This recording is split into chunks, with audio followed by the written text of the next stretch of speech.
জয় শ্রীকৃষ্ণ। 2025 জগন্নাথ রথযাত্রার মাহাত্ম্য। জুন মাসের শেষ দিকে রথযাত্রা আয়োজন হতে চলেছে।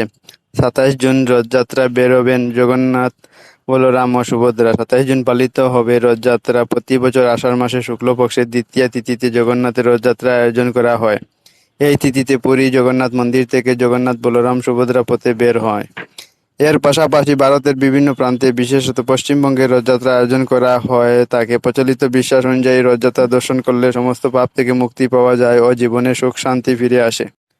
জগন্নাথের রথযাত্রা তারিখ হিন্দু পঞ্জিকা অনুযায়ী আষাঢ় মাসের শুক্লপক্ষের দ্বিতীয়া তিথি শুরু হবে 26 জুন দুপুর 1টা 25 মিনিটে। অন্যদিকে এই তিথি সমাপ্ত হবে 27 জুন বেলা 11টা 19 মিনিটে। এবছর 27 জুন জগন্নাথ রথযাত্রা পালিত হবে। জগন্নাথ রথযাত্রা মাহাত্ম্য। শাস্ত্র মতে জগন্নাথের রথযাত্রা দর্শন করার পর ভক্তদের সমস্ত কষ্ট ও সমস্যা দূর হয়, ভালোভাবে নিজের জীবনযাপন করে অবশেষে মোক্ষ লাভ করেন।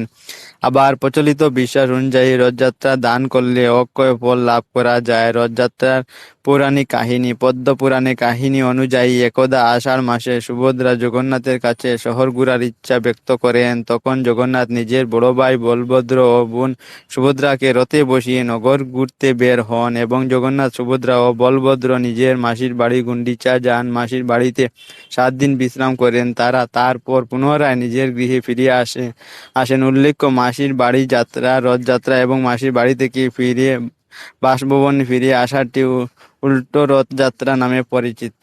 এই রথযাত্রা যারা দর্শন করবেন, এই রথযাত্রার দড়িটা যারা টানবেন, তাদের আর এই পুনর্জন্ম হয় না। এখন আমরা 3টি রথের নাম জানবো এবং ভগবান জগন্নাথের যে রথের দড়িটা, সেই দড়িটার নাম কি। ভগবান জগন্নাথের রথের যে দড়িটা যারা টানবেন তাদের আর পুনর্জন্ম হয় না। যারা ভগবানের জগন্নাথের রথের উপর দর্শন করবেন তাদেরও পুনর্জন্ম হয় না। এবং যারা স্নান যাত্রাতে ভগবানের স্নানের দর্শন করবেন তাদেরও এই পৃথিবীতে আর ফিরে আসতে হয় না, তাদের আর পুনর্জন্ম হয় না। জগন্নাথের রথযাত্রায় বিশেষ রথের ব্যবস্থা করা হয়। জগন্নাথ, বলদেব ও সুভদ্রা 3টি পৃথক রথে নগর ভ্রমণ বের হন। এর মাধ্যমে জগন্নাথের রথের নাম নন্দীঘোষ। এটি লাল ও হলুদ রঙের কাপড়ে সাজানো থাকে। এটি 44 ফুট উঁচু হয়।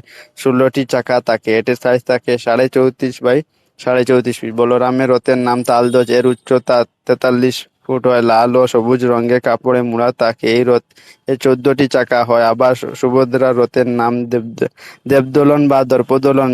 42 ফুট উঁচু। এই রথের 12টি চাকা থাকে। এই রথের নির্মাণে পেরেক বা ধাতুর ব্যবহার করা হয় না, শুধুমাত্র নীল কাঠ দিয়ে এই রথ নির্মিত হয়। অক্ষয় তৃতীয়া থেকে রথ নির্মাণের কাজ শুরু হয়। এই রথে 16টি চাকা থাকে এবং যে দড়ি দিয়ে এই রথ টানা হয় তার নাম হলো শঙ্খচূড়। বলভদ্র ও সুভদ্রার রথের চেয়েও বড় হয় জগন্নাথের রথ। এই রথের মাহাত্ম্য অনেক বেশি। যারা দর্শন করবেন, যারা রথে দড়ি টানবেন এবং স্নান যাত্রাতে যারা ভগবানের জগন্নাথের দর্শন করবেন, তাদের আর পুনর্জন্ম হয় না। জগন্নাথের মহাপ্রসাদেরও মাহাত্ম্য অনেক বেশি। তো সবাইকে রাধে রাধে। এই ভিডিওটা দেখার জন্য অনেক অনেক ধন্যবাদ। জয় শ্রীকৃষ্ণ। যারা নতুন তারা এই চ্যানেলটা সাবস্ক্রাইব করে নেবেন। জয় শ্রীকৃষ্ণ।